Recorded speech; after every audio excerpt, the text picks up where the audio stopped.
Everything you think you know about stagecoach travel comes from movies, and almost all of it is wrong. The real story is far less romantic and far more revealing. This documentary shows the harsh realities of frontier travel, the dangers, the hardships, all in an educational, non-graphic way. You've probably seen it in the movies. A stagecoach rolls across sweeping plains, the hero waves, the sun glints off golden hills, and everything looks calm and safe. Forget that. Reality was brutal. Stagecoaches were cramped, dirty, and dangerous, more a test of endurance than a leisurely ride. People didn't ride for comfort. They rode because they had to. And surviving one of these trips required a mix of luck, stamina, and nerves of steel. Let's start peeling back the curtain on the real Old West stagecoach experience. Imagine this: a wooden carriage, barely bigger than a small wagon, jostling along dusty trails. Now cram 6 to 9 passengers into a wooden carriage, depending on the route, with barely enough space to move your knees. If you're enjoying this story, consider subscribing to follow the full journey through the Old West. That was everyday life for stagecoach passengers. The vehicles were technically built for 6, but the companies were focused on profit, and there were no bathrooms. When nature called, you either endured or used a bucket in full view of everyone, including children. Days of heat, dust, and the smell of human waste combined into an unforgettable experience. One that even seasoned soldiers admitted was worse than anything they had faced in battle. It wasn't just the lack of space. The roads themselves were a hazard. Dirt kicked up into thick clouds that infiltrated every corner of the cabin. Passengers emerged from these trips coughing, eyes gritty, throats raw. Doctors of the time documented cases of long-term lung damage, even after a single trip. Gold Rush. California in the 1850s was particularly notorious. Thousands of hopeful travelers braved these conditions just to make it west. Wet handkerchiefs over the mouth offered temporary relief, but even these were soon caked in dirt. And yet, compared to other dangers, robbery, accidents, exposure, dust was almost the least of their worries. Stagecoach routes were also tempting targets. Remote trails, valuable cargo, and mostly unarmed drivers created opportunities that outlaws could not resist. Take Black Bart, for example. He robbed 28 stagecoaches without ever firing a shot. He treated it like a careful investment, low risk, high reward. By the 1870s, armed robbery had become almost routine. Insurance companies scrambled to respond, eventually assigning a shotgun-toting guard to ride alongside the driver. And that's literally where the term riding shotgun comes from. These guards were the earliest version of what we now see in armored truck security. Even without robbers, the journey itself was perilous. Trails were riddled with rocks, ruts, and uneven terrain. Wheels often failed, sending passengers tumbling into the dirt as horses panicked. Frontier doctors documented severe injuries and, in some cases, fatalities that occurred instantly. No seatbelts, no padding, no safety nets, just a wooden box hurtling over rough terrain. For drivers, this was a constant risk. Many didn't last a year in the job, killed by accidents, exposure, or sheer exhaustion. Traveling by stagecoach was survival, plain and simple. Behind every stagecoach line was a carefully orchestrated operation. Horses had to be swapped every 10-15 miles. A single 100-mile route might require 40 horses, all rested, fed, and watered. Desert routes made this even harder. Grass and water were scarce, and animals often died from overwork. Supplies had to be sent ahead, hay, water, food, sometimes over hundreds of miles of barren land. If a station failed, passengers could be stranded in the middle of nowhere, facing heat, cold, or starvation. Running a stagecoach line wasn't just transportation, it was a full-scale logistical campaign that needed constant attention and planning. Stagecoaches weren't just moving people, they were unwitting carriers of disease. A sick traveler might board in one city, then spend days confined with others in close quarters. Historians note that outbreaks often followed major routes, leaving communities weakened and, in severe cases, devastated. Cholera, smallpox, influenza. These diseases traveled with the stagecoaches. No quarantine, no testing, no questions asked. Passengers had little choice but to board if they could pay the fare. Closed windows to block dust made matters worse, creating a tightly packed incubator for illness. Historians note that the patterns of epidemic outbreaks in the West often aligned perfectly with stagecoach routes. Progress, in this case, came at a deadly cost. The ride itself was punishment. Stagecoaches lacked real suspension. Leather straps held the cabin and barely absorbed the bumps. Every stone, rut, and bump traveled straight into passengers' spines. Doctors of the era called it stagecoach spine. People in their 30s with the backs of someone twice their age. And the pounding didn't stop at the skeleton. The constant jolting affected more than just bones. Physicians of the time believed the repeated impacts placed extreme stress on the body, contributing to headaches, confusion, and long-term physical strain. Some passengers experienced headaches, confusion, and memory issues, all from the unrelenting micro-trauma of constant travel. It was not transportation, it was endurance training against nature itself. When passengers ate at stagecoach stops, they took their chances. Meat stored without refrigeration often spoiled, bread sprouted mold, and water came from wells that no one had purified. Salmonella, dysentery, and other gastrointestinal illnesses were rampant. Without antibiotics, survival depended on the passenger's immune system. Some developed tolerances to the local bacteria. Others were bedridden for days, weak and feverish. Dysentery alone claimed more lives than shootouts or robberies. Travelers learned the hard way that eating to survive was a gamble with deadly odds. Cross-country trips could last weeks, and sleep was almost impossible. Imagine sitting on a wooden bench, jolted every few seconds. Hours on end. Stagecoaches didn't pause at night. The ride continued, shaking relentlessly through darkness. After a few days, the brain begins to hallucinate. Shadows become shapes, sounds become voices, and your own thoughts start to trick you. Passengers reported strange visions and paranoia, not madness, but a biological response to extreme sleep deprivation. By the end of a long trip, the mind was frayed and nerves were shredded. Survival demanded more than strength. It demanded resilience of both body and mind. Life inside the stagecoach reflected society itself. The cabin carried wealthier passengers, businessmen, well-off farmers, their families. On the roof, sitting with luggage, were those who paid less. Poor laborers, immigrants, anyone deemed less respectable. And for many, even the roof was off-limits.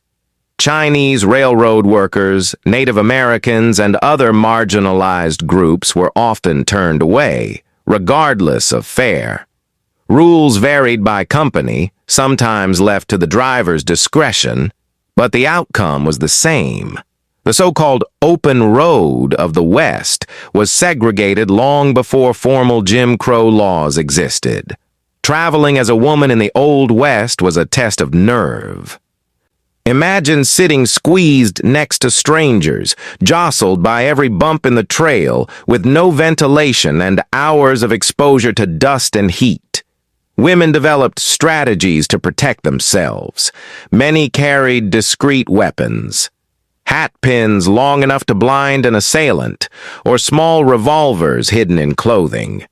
Others relied on psychology, pretending to be married to a fellow passenger, inventing protective husbands waiting at the next stop, or even acting irrationally to intimidate predators. Drivers had unspoken rules, too. Women traveling alone were seated near doors for quick escape. Surviving a stagecoach trip required wit, courage, and constant awareness. The West wasn't just dusty and uncomfortable, it was dangerous. Imagine an open plain stretching for miles. Then, on horseback, armed riders appear, attacking with arrows or firearms. Stagecoaches were sitting ducks. Some native groups, including the Comanche, used highly mobile tactics that made stagecoaches difficult to defend. On open plains, mounted fighters could maneuver faster than a driver could react, turning isolated coaches into vulnerable targets. A rifle could take 30 seconds to reload.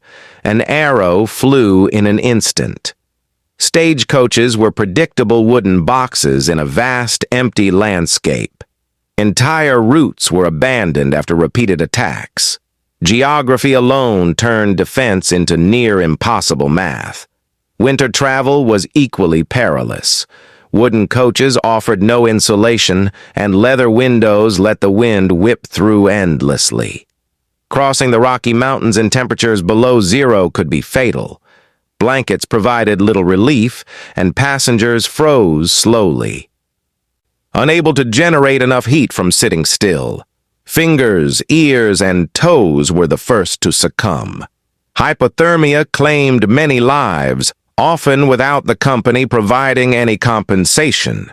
Surviving the cold required endurance, luck, and knowledge of when to layer, move, or push forward. If winter could kill, so could summer. In desert regions like the Mojave, temperatures inside a stagecoach could exceed the already extreme heat outside.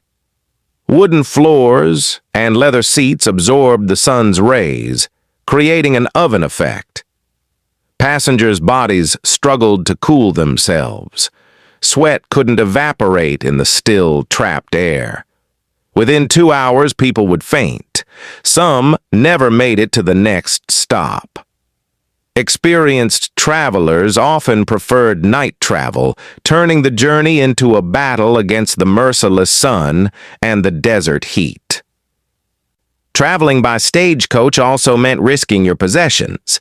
Tickets didn't guarantee safety. Drivers carried handwritten manifests, sometimes just a few vague entries, and there was no standardized way to track luggage.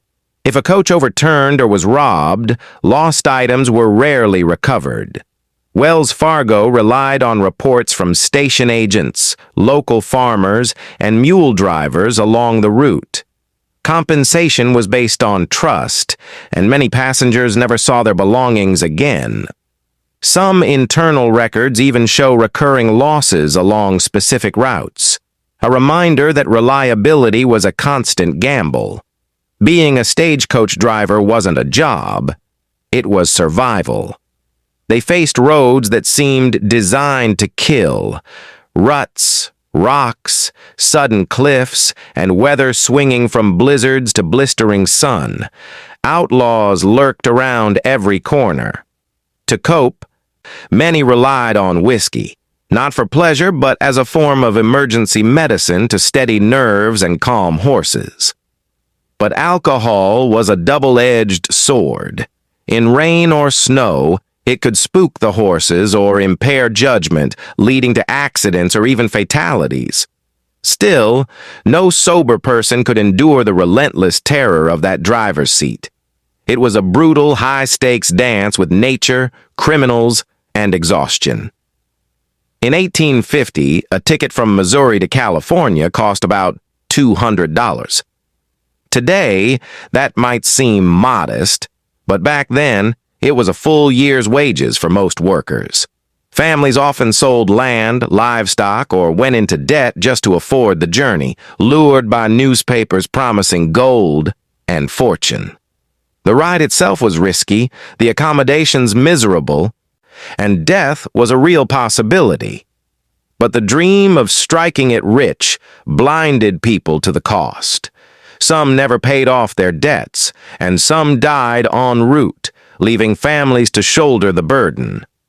The stagecoach system turned ambition into a gamble, and the house always won. Stagecoaches weren't just threatened by humans. Predators learned the patterns of travel. There were also rare but documented encounters with wildlife. Predators were sometimes drawn to exhausted horses and unattended camps near stage stops, adding yet another unpredictable danger to remote routes.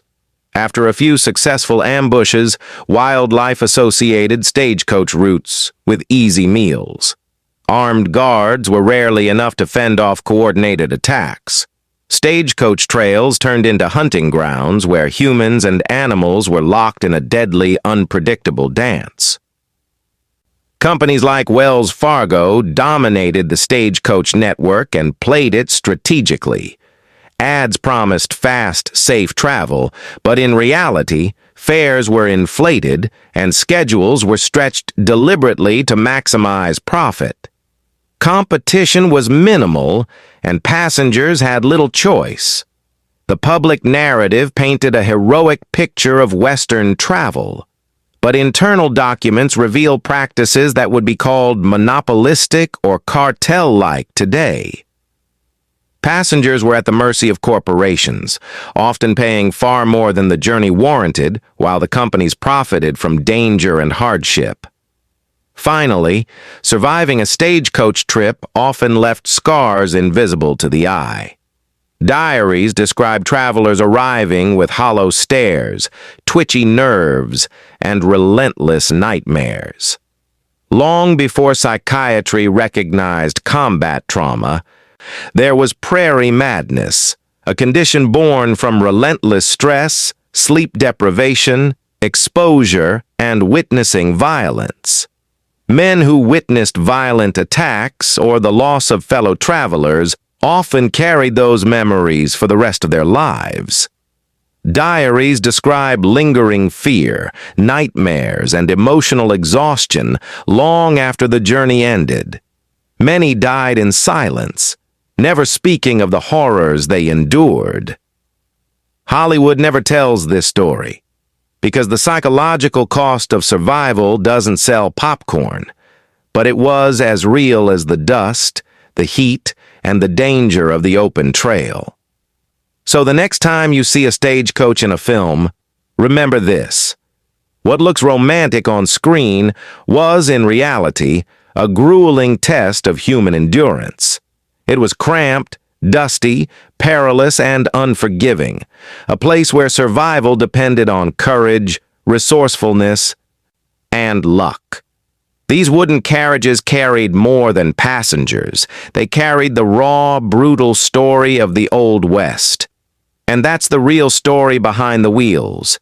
If you found value in this story, please consider liking the video and sharing it with someone who loves history. Subscribing and turning on notifications truly helps the channel and allows us to keep telling stories that deserve to be remembered. Thank you for watching.